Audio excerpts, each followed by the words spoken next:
Hello guys. चलिए बात करते हैं ज्योमेट्री के लेक्चर 2 में। यहाँ पे हम आपको स्फीयर से रिलेटेड कुछ इन्फॉर्मेशन देंगे, राइट। तो चलिए, स्फीयर क्या होता है ये तो बताने की ज़रूरत नहीं क्योंकि एग्ज़ाम टाइम है, तो ज़्यादा आपको डिफिनीशंस पे फोकस नहीं करना है। जनरल फार्मूले क्या होते हैं वो आप जान लो। तो इक्वेशन ऑफ स्फीयर क्या होता है, x square plus y square plus z square plus 2 u x plus 2 v y plus 2 w z plus d equal to 0। हमने आपको मॉर्निंग में एक लेक्चर दिया था जिसमें हमने equation of surface of second degree बताया था। तो उसी से हम प्रोडक्ट टर्म को क्या कर देते हैं, रिमूव कर देते हैं। प्रोडक्ट टर्म के कोफिशिएंट को 0 कर देते हैं, साथ ही साथ स्क्वायर टर्म्स के कोफिशिएंट को 1 कर देते हैं। तो हमको क्या मिल जाता है, स्फीयर, इक्वेशन ऑफ स्फीयर मिल जाता है, राइट। तब यहाँ पे देखिए, ये अगर आपका स्फीयर इस तरह से दिया हुआ है तो आपको क्या करना है, इसका सेंटर क्या है, रेडियस क्या है वो आप फाइंड कर सकते हैं। सपोज़ करिए सेंटर इसका जो एक्स का कोफिशिएंट है उसका हाफ कर दीजिए, जो वाई का कोफिशिएंट है उसका हाफ कर दीजिए, जो जेड का कोफिशिएंट है उसका हाफ कर दीजिए, साथ ही साथ नेगेटिव साइन तीनों में लगा दीजिए। इसका मतलब यू का हाफ क्या होता है, 2u का half u minus v minus डब्ल्यू, इसका क्या होता है, सेंटर होता है। रेडियस क्या होती है, आर इक्वल टू होता है अंडर रूट के अंदर u square plus b square plus डब्ल्यू square minus d, right. Next चलते हैं, equation of sphere when diameter are given. Suppose करिए आपको एक स्फीयर दिया हुआ है और आपको ऐसे स्फीयर का इक्वेशन बना है जिसके डायमीटर क्या है, गिवन है। तो ये स्फीयर है, तो ये x1 x2 का पॉइंट है, ये x1 x2, ये y1 y2 और ये z1 z2 है, ठीक है। तो इसका इक्वेशन आपको पाना है। कैसे पाओगे आप, x माइनस x1 करोगे into y minus y one plus y, sorry, x minus x one into x minus x two plus y minus y one into y minus y two plus z minus z one into z minus z two. This is the equation of sphere in when the diameter are given, ठीक है। तो ये sphere का क्या होता है, equation जब diameter given होता है, ये आपको पता होगा, ठीक है। चलिए अब हम इससे रिलेटेड कुछ जो है क्वेश्चन आपको दिखाते हैं। यहाँ पे क्या लिखा है, find the equation of sphere whose centre 2 3 4 -3, 4 है एंड रेडियस 3 है, ठीक है। तो आपको equation of sphere general form जो नॉर्मली अगर आपको सेंटर दिया होता है तो आप कैसे निकाल सकते हो, एक्स माइनस एक्स वन का whole square plus y minus y one का whole square plus z minus z one का होल स्क्वायर इक्वल टू 0 होता है, राइट। तो यही करना है और कुछ नहीं करना है। पॉइंट जो दिया है वो आप रख दो। तो यहाँ पॉइंट पहला क्या है, एक्स इक्वल टू 2 है तो एक्स माइनस 2 का whole square plus y plus 3 minus 3 है तो वाई प्लस हो जाएगा, वाई प्लस 3 का whole square plus z minus 4 का whole square equal to r square होता है। 3 का स्क्वायर आपने कर दिया, इसको सॉल्व करेंगे, ये आपका स्फीयर आ जाएगा। नेक्स्ट क्या है, ये आपको दिया है, एक plane passes through a fix point A B C so that the locus of foot of perpendicular to its from the origin is the sphere this. एक स्फीयर आपको पाना है जिसमें क्या है कि एक फिक्स पॉइंट आपको दिया हुआ है ए बी सी, जिसके फोटा परपेंडिकुलर से आपको क्या करना है, स्फीयर फाइंड करना है। तो चलिए, एक पॉइंट ए बी सी से पास होता हुआ प्लेन आप निकाल दो। तो this is equation of plane passes through a point. क्या होता है, इक्वेशन ऑफ प्लेन किसी एक पॉइंट से पास होता हुआ, आपको पता होगा ये l x minus x one plus m y minus y one plus n z minus z one equal to 0। This is Cartesian form. अगर आपको नहीं पता तो एक बार आप इसको लर्न कर लीजिए, इक्वेशन ऑफ स्फीयर क्या होता है।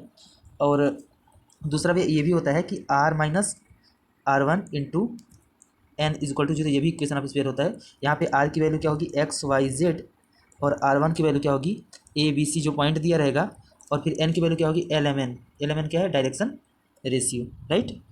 तो ये आपका equation of sphere, equation of plane हमने बता दिया। यहाँ पे आप पुट कर दोगे उन पॉइंट्स को, और क्या करना है, फोटा परपेंडिकुलर, यहाँ पे क्या लिखा है, the locus of foot of perpendicular. तो फोटा परपेंडिकुलर का इक्वेशन मतलब एक लाइन बनेगा पासेस थ्रू किस पॉइंट, ओरिजिन से, राइट।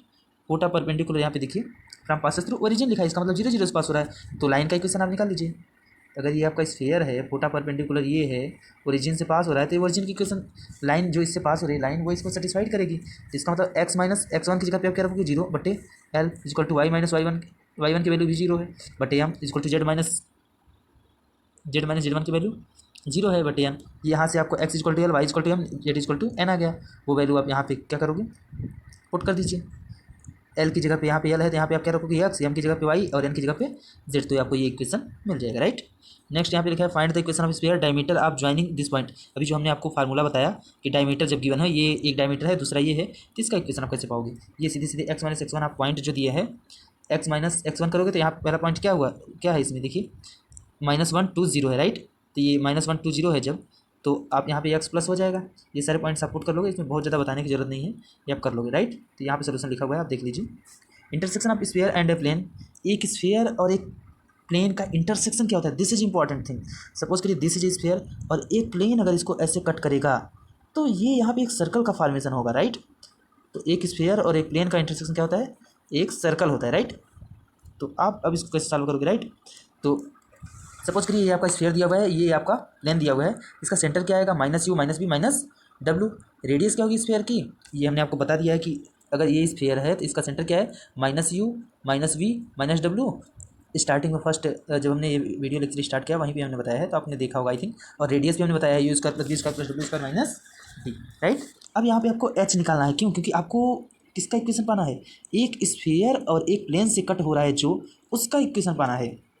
स्फीयर और प्लेन से कट हो रहा है, क्या बन रहा है, वो एक सर्कल बन रहा है। यहाँ पे आप देख सकते हैं फिगर में सर्कल, तो सर्कल की रेडियस क्या होगी, सपोज करिए ये आपका स्फीयर है और ये आप एक उसको कट कर दीजिए, तो यहाँ पे एक सर्कल बन रहा है, ठीक है। अब इस सर्कल की रेडियस क्या होगी, यही रेडियस होगी। तो ये आप कैसे पाओगे, स्फीयर के वो क्या बोलते हैं, स्फीयर के सेंटर से आप परपेंडिकुलर डालोगे, ये एच अगर पा जाओगे आप फाइंड कर लोगे, और ये रेडियस तो आपको स्फीयर की पता ही है, तो आप ये डिस्टेंस निकाल सकते हो बाई कौन सी थ्योरम, पाइथागोरस थ्योरम, राइट। तो उसी थ्योरम का यूज करके आप यहाँ पे स्फीयर सर्कल की क्या है रेडियस फाइंड करेंगे। तो एच कैसे निकालेंगे, H is the perpendicular distance, और आपको एच तो पता होगा एच कैसे निकालते हैं, कोई भी प्लेन दिया होता है तो उसका परपेंडिकुलर डिस्टेंस आप किसी पॉइंट से कैसे निकालते हैं, Lx1 + My1 + Nz1 - d/√L² + m² + n², I think यही करोगे आप।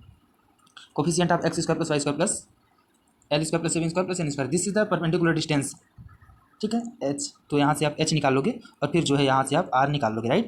ये एक एग्जांपल इस पर हम लेते हैं, आपको अच्छे से समझ में आ जाएगा। सपोज करिए आपको एक सेंटर और रेडियस दिया हुआ है किसी स्फीयर का, ये स्फीयर है और ये एक प्लेन है, राइट। तो आपको इन दोनों के इंटरसेक्शन से क्या बनेगा, सर्कल बनेगा, राइट। ये हमने बता दिया आपको कि एक स्फीयर और एक सर्कल, एक स्फीयर और एक प्लेन जब एक दूसरे को इंटरसेक्ट करते हैं तो एक सर्कल बनता है, राइट। तो सेंटर ऑफ स्फीयर क्या है, यहाँ से आप निकाल सकते हो 8 का आधा 4, 4 का मतलब माइनस है यहाँ पे ऑलरेडी, तो 4 हो जाएगा। फिर यहाँ 4 का आधा 2, 2 -2 आएगा, ठीक है। फिर यहाँ पे 8 है तो 8 का आधा -4, क्योंकि ये आपका सेंटर हो जाएगा। रेडियस तो आप निकाल ही लोगे, तो ये आ गया। अब परपेंडिकुलर डिस्टेंस निकालोगे आप किस पॉइंट से, ओरिजिन तो पता चल गया, तो ओरिजिन से परपेंडिकुलर इस प्लेन पे आप डालोगे, ठीक है। तो जब आप परपेंडिकुलर डालोगे तो Ax1 हो जाएगा, ये इस प्लेन में आपको पुट करना है ए इस सेंटर की वैल्यू, तो x की जगह पे क्या रखोगे आप, 4 रखोगे। यहाँ पे 4 दूनी 2 दूनी 4, माइनस माइनस प्लस हो जाएगा, यहाँ 4 दूनी 8 -8, और फिर -d, तो ये 3 इधर आप ला लोगे तो -3 हो जाएगा, बटे अंडर रूट के अंदर a² + b² + c²। a² का मतलब x का कोफिशिएंट, b का मतलब y का कोफिशिएंट, c का मतलब z का कोफिशिएंट। इसको आप lmn L² + m² + n² भी बोल सकते हो। तो 1 का स्क्वायर 1, 2 का स्क्वायर 4, और फिर यहाँ पे 2 का स्क्वायर 2 आ जाएगा, इक्वल टू, ये आप सॉल्व करोगे तो 1 आ जाएगा रेडियस, राइट। अब सर्कल की रेडियस यहाँ से आप निकाल सकते हो, क्या आएगी, 4√5। अब सवाल उठता है भाई साहब रेडियस तो हमने पा लिया, बट स्फीयर का इक्वेशन हमको सर्कल का इक्वेशन हमको पाने के लिए स्फीयर यानी सेंटर भी चाहिए, तो आप सेंटर कैसे पाओगे, राइट। तो अब देखिए ये आपने रेडियस तो निकाल लिया, अब सेंटर निकालने के लिए क्या करना पड़ेगा, इस लाइन का आपको इक्वेशन निकालना पड़ेगा, ठीक। इसका इक्वेशन आप कैसे निकालोगे, तो सपोज करिए किस पॉइंट से पास, और एक पॉइंट दिया हुआ है और एल आपको पता ही है, ये एल क्या है यहाँ पे दिया हुआ है, L = 1 और m = -2 और n = -2, राइट। तो जब एल आपको पता है, L = 1 और m = -2, n = 2 दिया हुआ है, राइट। तो इक्वेशन ऑफ लाइन क्या होता है, x - x1, पॉइंट क्या है 4, तो x - 4 हो जाएगा, बटे L क्या है 1 = y - y1 कितना है, यहाँ पे क्या है -2 दिया हुआ है, राइट। तो y - 2 हो जाएगा, ठीक है। यहाँ पे माइनस ऑलरेडी है तो माइनस माइनस प्लस, बटे m = यहाँ पे क्या दिया हुआ है, आपने पॉइंट जो निकाला ये -2 है ना, तो -2 से y फार्मूला में क्या होता है, y - y1 होता है, तो y1 की वैल्यू -2 है तो माइनस माइनस प्लस हो जाएगा, y + 2 बटे यहाँ पे क्या है m की वैल्यू 2, ठीक है, -2 है, राइट।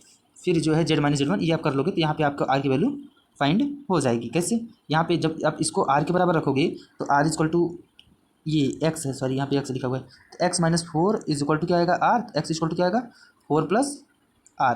सिमिलरली y की वैल्यू भी आप निकालोगे, z की वैल्यू निकालोगे, तीनों निकालने के बाद क्या करना है, इक्वेशन ऑफ स्फीयर में क्या करना है, पुट कर देना है, राइट। तो प्लेन की इक्वेशन में पुट कर देंगे, तो जब पुट कर देंगे तो वहाँ से आपको r की वैल्यू निकल जाएगी, फिर आप सेंटर निकाल लोगे, राइट।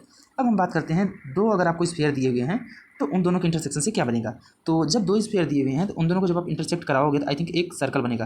तो अब इस सर्कल का आप कैसे इक्वेशन पाओगे, तभी हमने आपको बताया कि एक स्फीयर आपको दिया है और एक प्लेन दिया है, तो आप उसका इक्वेशन फाइंड कर ले रहे हो, बट दो स्फीयर के इंटरसेक्शन से आप कैसे जो है इक्वेशन आप सर्कल पाओगे, राइट। तो जब वो दोनों एक दूसरे को इंटरसेक्ट करें तो उन दोनों के इंटरसेक्शन से क्या बन रहा है, एक प्लेन बन रहा है। क्यों, क्योंकि सपोज करिए दिस इज स्फीयर, ये भी स्फीयर, तो ये एक प्लेन बन रहा है ना। तो इस प्लेन का आपको पहले क्या करना पड़ेगा, प्लेन को फाइंड करना पड़ेगा। प्लेन क्या है, तो आपको पहले प्लेन फाइंड करने के लिए क्या करना पड़ेगा, आप एक स्फीयर से दूसरे स्फीयर को क्या करोगे, सबट्रैक्ट कर दोगे, कॉमन पॉइंट निकाल लोगे। तो ये हमने क्या किया कि S1 S2 के बराबर होगा, क्यों, क्योंकि राइट साइड में जीरो है दोनों में, तो अगर राइट जीरो है तो लेफ्ट भी इक्वल होना जरूरी है, तो दोनों इक्वल हो जाएंगे, यानी S1 minus S2 equal to zero आ जाएगा। ठीक है, यहाँ से आप इन दोनों को सॉल्व कर लोगे, आपको क्या मिल जाएगा, ये एक प्लेन का इक्वेशन मिल जाएगा। और अभी हमने जस्ट बताया कि एक स्फीयर, फिर इन दोनों में से कोई भी एक स्फीयर आप उठा लो और एक प्लेन उठा लो, उन दोनों का यूज़ करके आप क्या कर लोगे, इक्वेशन आप सर्कल फाइंड कर लोगे, राइट। तो thank you so much friends, यहीं तक हम आज आपको बताते हैं। नेक्स्ट लेक्चर में स्फीयर से रिलेटेड आई थिंक अब बहुत ज़्यादा इंपॉर्टेंट इससे रिलेटेड क्वेश्चन आने वाले नहीं हैं, इतने में से ही आपको स्फीयर के क्वेश्चन मिल जाएंगे। अगला मैं हाइपरबोलॉइड या सेंट्रल कॉनिकॉइड कुछ बताएंगे, राइट। तो देखते हैं क्या बताना है, वो हम आपको डिसाइड करेंगे। Thank you so much guys.